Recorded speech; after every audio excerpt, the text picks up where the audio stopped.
back, YouTube. It's Angli Et Nex here, and today we are going to be talking about the DPS Guardian Fighter. So today it's going to be a little bit of a different video, just because this isn't a class that I main. It's a class that I enjoy playing, but definitely not one that I main as of right now. But it's still a really fun build, really fun class. But before we jump into things, I do want to say a special thank you to my sponsors, Jerky Pro, Streamlabs, and Soesa Clothing Co. You'll see their logos pop up on the right hand side of your screen kind of throughout the video. You'll also see ways to get in touch with me, so my social medias popping up on the right hand side of the video.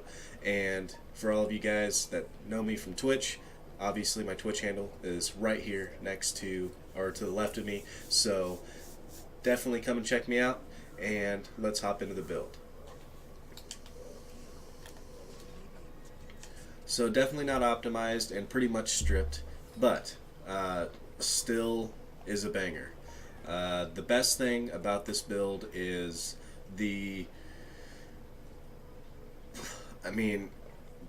basically what I've been able to do is just pull the dread off of my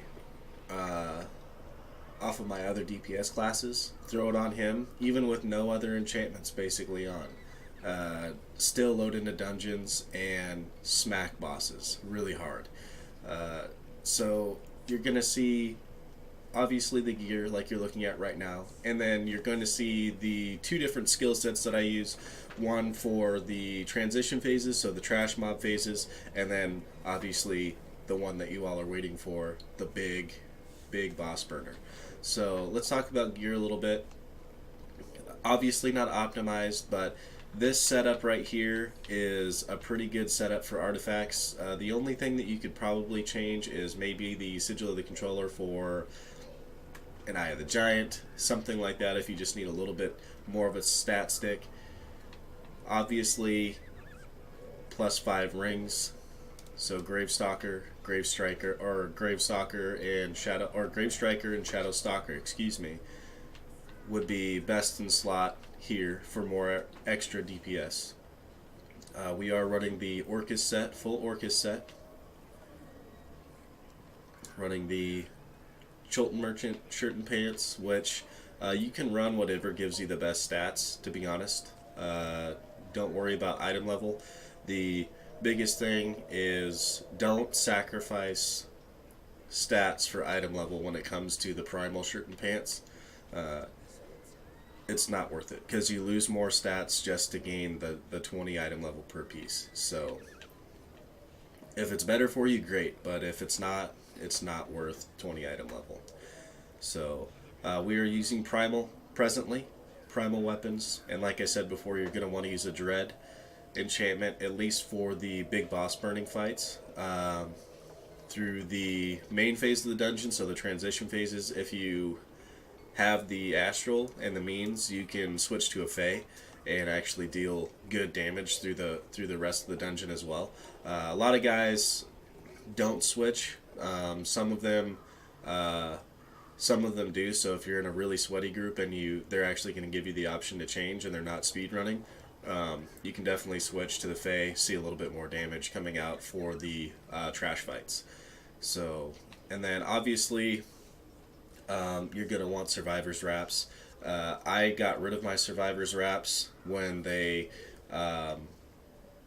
changed them, not realizing that it still was as effective as it was. So I'm still kind of on the hunt to get the Survivor's Wraps back, but if you have the Survivor's Wraps, keep them.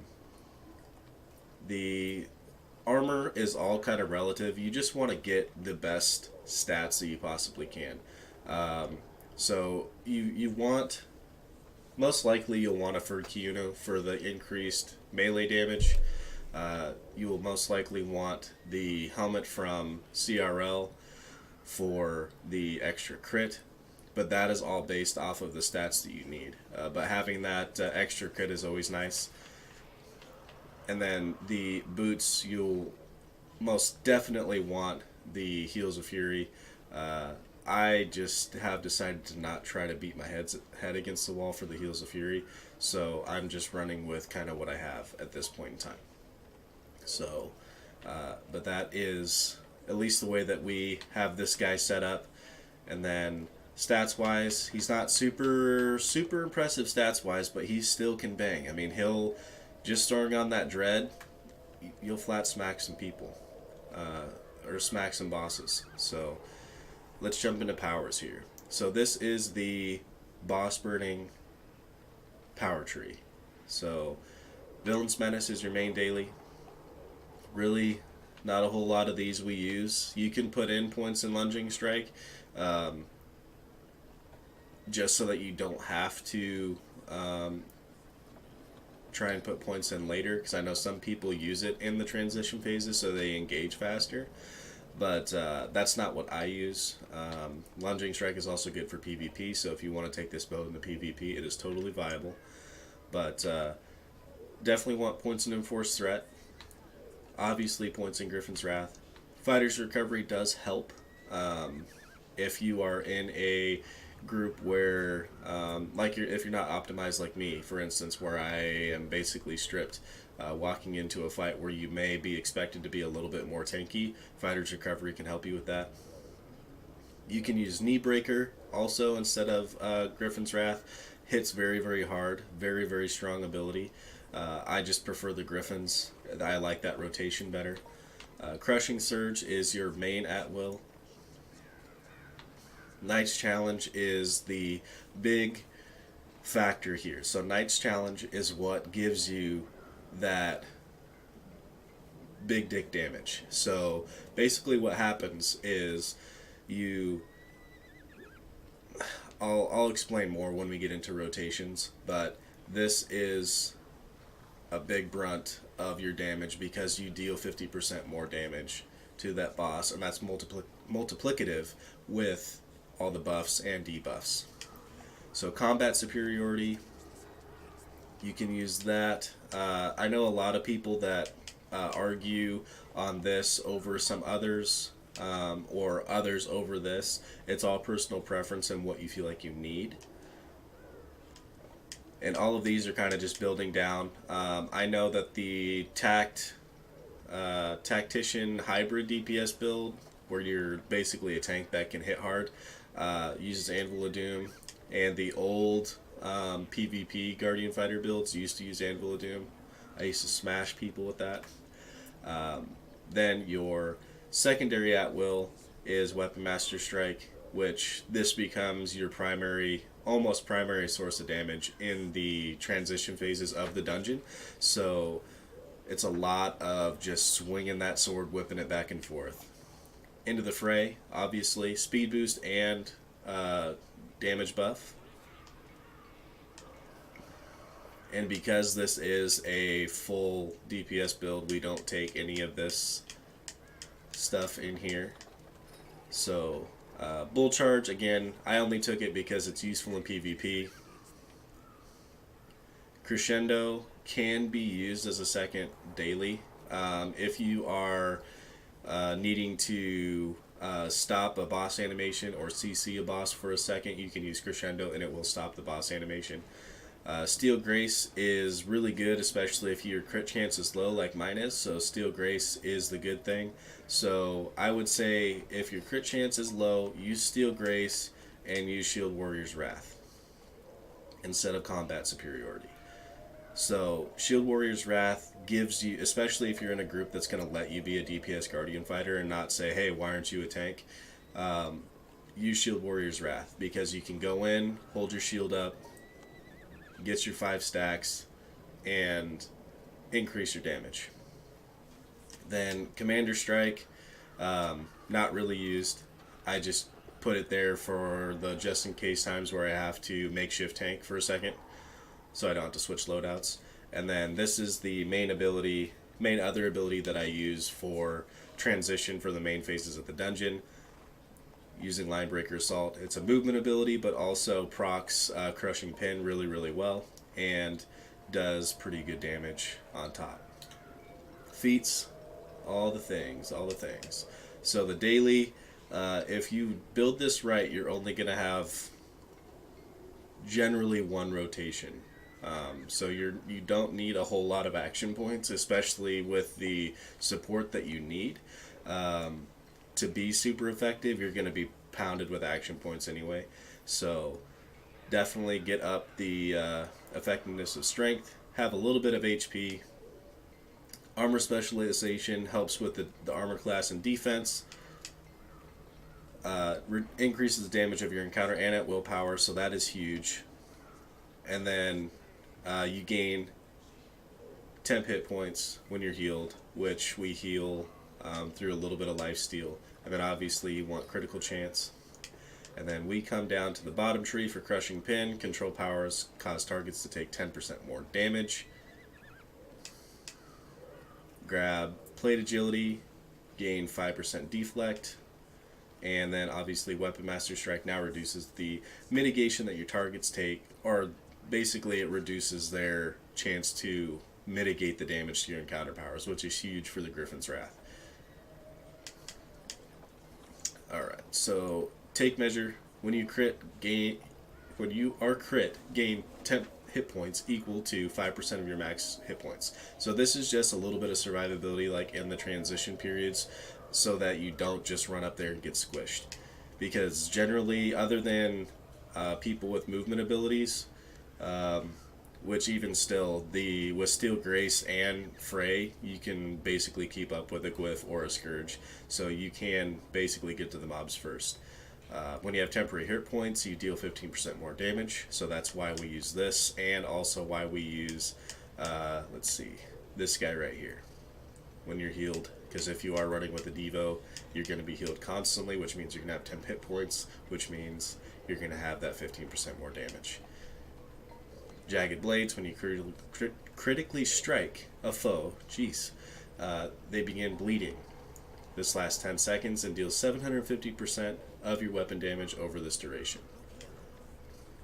Staggering Challenge, gain 20% damage bonus to Griffin's Wrath when the target is recently been struck by Staggering Challenge empowered Griffin's Wrath. So basically your second and third Griffin's Wrath, and sometimes if you can get that Phantom fourth, will hit significantly harder. And this also gives a bonus to the Knight's Challenge, which we also use. Tactical Superiority, deal 5% more damage, and Combat Superiority gains an additional 5% damage. So that is a reason why, like, if you have the stats where you need it to be and you're not going to use Steel Grace, you use Combat Superiority and Shield Warrior's Wrath. And then obviously Reckless Attacker, when struck in combat you gain Reckless Attacker. Reckless Attacker increases your damage by 5%, critical chance by 2%, Relentless Attacker lasts 10 seconds and stacks up to 5 times. So when you're in mobs, you can basically take this all the time, and then with the Survivor's Wraps, you can proc this yourself. It's just there is no shield canceling anymore, so you can't proc it outside of the fight. So basically you load into the fight, pop your daily, put your shield up, block to get your Shield Warrior's Wrath procs, and also Reckless Attacker procs, and you are good to go. Swing away. So boons, this is all relative to what you need, especially for the Guild Stronghold, but most people will say take power. If you're low on RPen, which GFs do kind of struggle to get a little bit of RPen, they don't have a lot of gear that has it, you can use RPen. And then if you're running with a good pally, throw on the HP boon. If you're running solo or running pub groups, definitely put on the defense boon. You will feel the difference. I use Mount Speed, but you can also use Revive Sickness, just so that if you do end up going down, that Revive Sickness goes away much quicker. Instead of 4.5 minutes, it's reduced to a minute. And then PvP doesn't really matter, but I'll show you what we have here. And then offense, pretty much straight across the board. Again, as a Guardian Fighter, you struggle to get some of those offensive stats, so you really have to supplement. So trying to build in for crit, for power, all those things in your boons. So power, critical strike, action point gain, and basically just choosing to take damage here. A little bit of damage procs. This is a pure high octane DPS build. And then Elvish Fury. Critical strike, again, just supplementing because we need critical strike to make that dread really sing. And some lifesteal over regeneration, which is pretty much every class. 3% resistance ignored, which is nice. And then the chance to deal damage, rampaging madness, stacks of power, lifesteal, and regeneration. Really, really nice. Combat advantage bonus, which is also nice.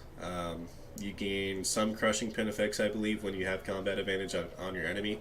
So you just want to grow on that. Increased incoming healing is kind of neither here nor there. You could do the stamina gain and be justified in that.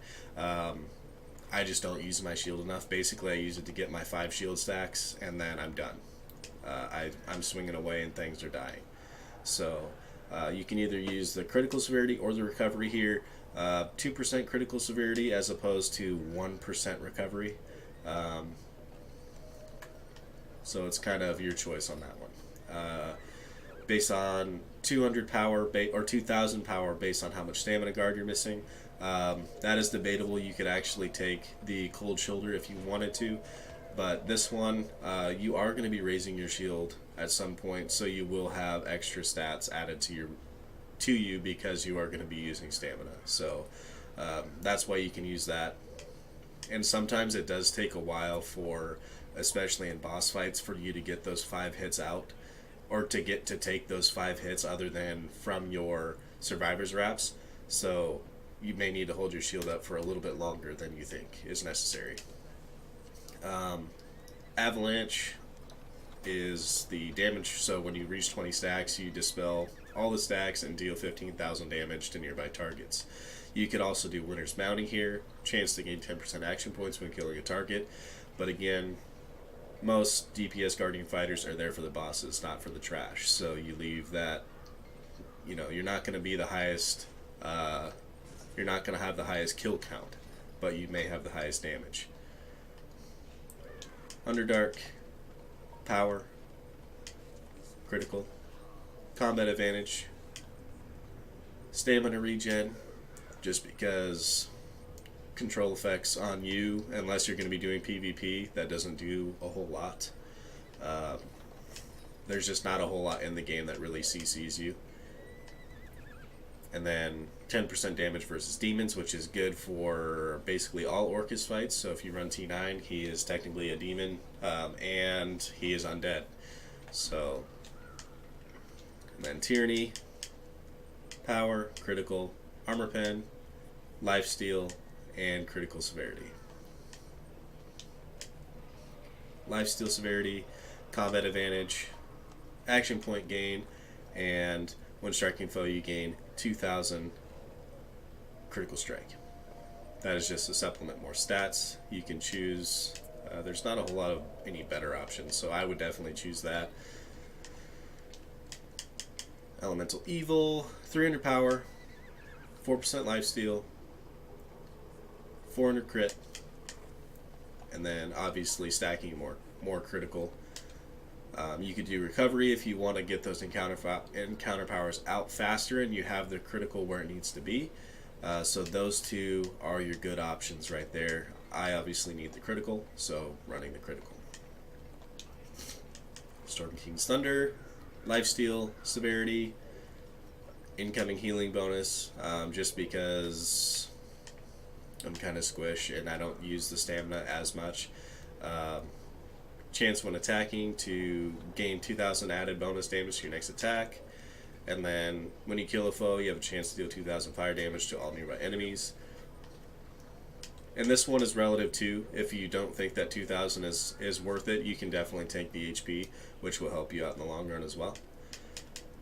And then when striking foe you get a stack, again dealing 14,000 damage to targets close to you.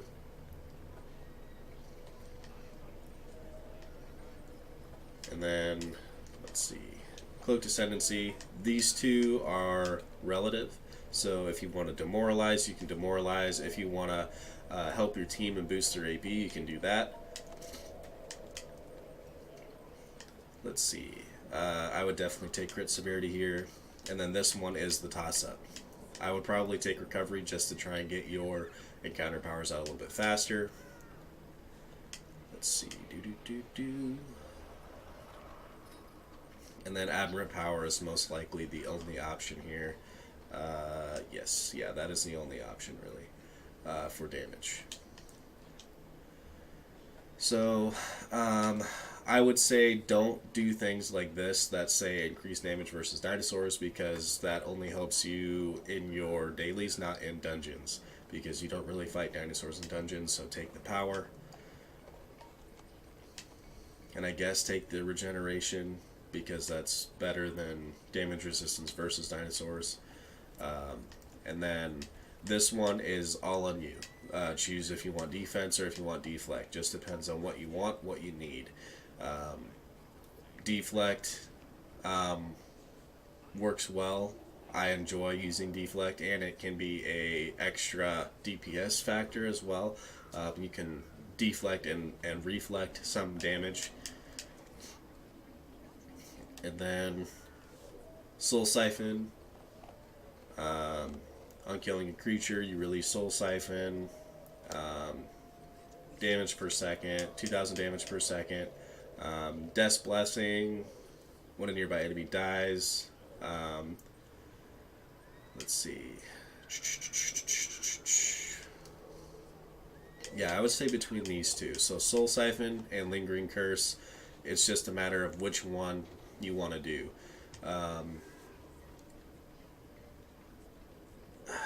It's so hard to choose between those two. I mean, you could probably put a point in each and be okay.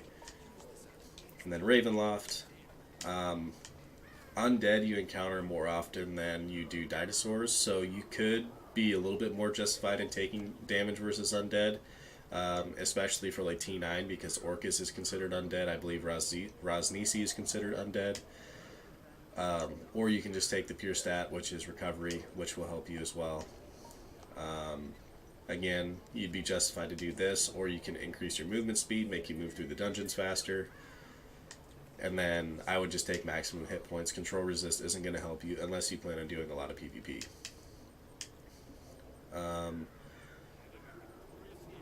So you could do this one if you do have your crit where it needs to be.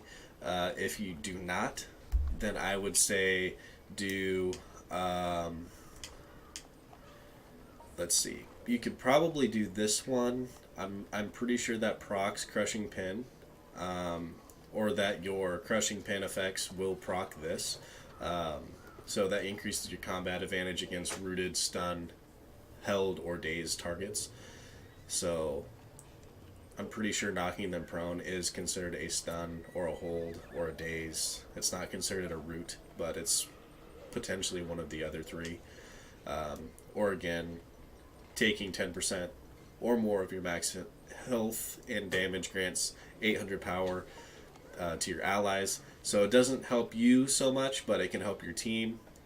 So if you're a super buff tank, that's kind of a good way to go. But I would definitely say Hypnotic Gaze or Bloodlust. Those are the two that you'd want to use there. And then companions. My companions are kind of booty, but the best thing that you could probably do is have a con artist. Obviously you want this guy to be decked out in all the best stuff. Companions need to have your best gear.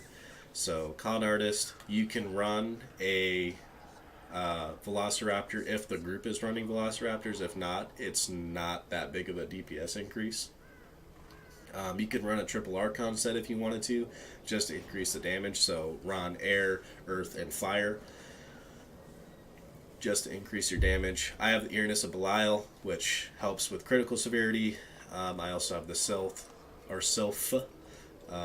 which basically just helps with control resist, because I was playing around in PvP. And then mounts. I don't have super crazy mounts on this guy, but basically Artificer's Persuasion, Gladiator's Guile, Shepherd's Devotion, Magistrate's Patience is probably the main one that I'd want to get rid of. And then Warlord's Inspiration is another one that you'd probably want to get rid of as well. But these will hold you over until you get mounts that will supply you with something better, like Assassin's Covenant or maybe like Cavalry's Morning or something like that. But we will hop over to the stronghold here. I'll show you a couple rotations, show you both sets of skills that I use, and we will get going here. Alrighty guys, we are here at the stronghold. So as you can see, we've got our lovely target dummies here. So we're just going to go over the rotation. I'll go through it a little bit slow the first time just so you guys understand. So I don't have any action points, but basically what you would do is for Shield Warriors, if you're using Shield Warriors Wrath, which I'll just go ahead and switch to it. So if you have Shield Warriors Wrath and you have the Survivor's Wraps, I guess I don't need to switch to it since I don't have Survivor's Wraps, but basically what you would do is you would, as soon as you load into the fight, activate your daily and immediately pop your shield. Because what that's going to do is that those damage ticks are going to reflect off your shield, which is going to give you the stacks for Shield Warrior's Wrath. So then, your next point of action is mark, fray, at least get your 2 Weapon Master strikes out there. Knight's Challenge, Griffins, Griffins, Griffins, Griffins, and then, if you have to, Crushing Surge until he be dead. So pretty simple, pretty easy.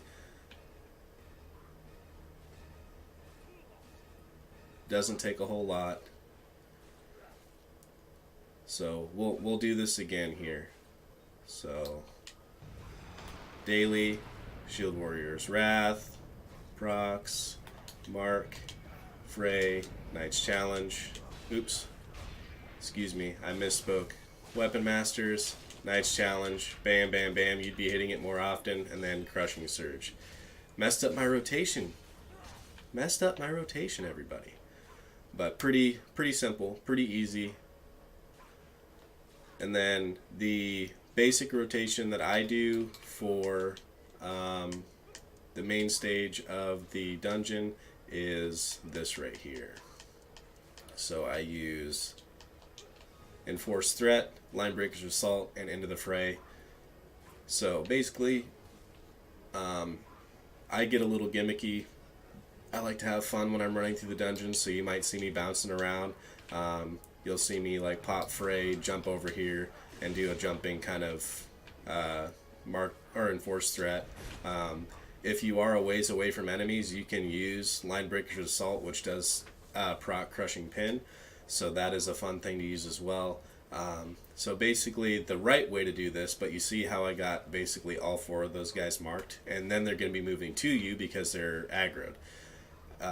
So basically what you do is you into the fray, mark your first target, rush to them, Enforce Threat, and then just Weapon Masters until they're dead. And then once you get to the final guy, you can Crushing Surge if he doesn't die, just along with everybody else. So pretty simple, pretty easy, guys. I hope you enjoyed the build. It's a lot of fun. Like I said, even being stripped, all you have to do is throw on a decent dread and you can bang pretty hard. So I appreciate everyone that's come out to watch. Again, I also stream on Twitch basically every night, 9:30 p.m. Pacific Standard Time, so come and hit me up there. Follow me on Instagram, Twitter, and Facebook to see when I'm going live, what I'm doing, when, where, how, and what. All the fun things. I appreciate everyone that's watching these videos. You guys are awesome. Stay tuned for more videos to come, and have a great holiday season.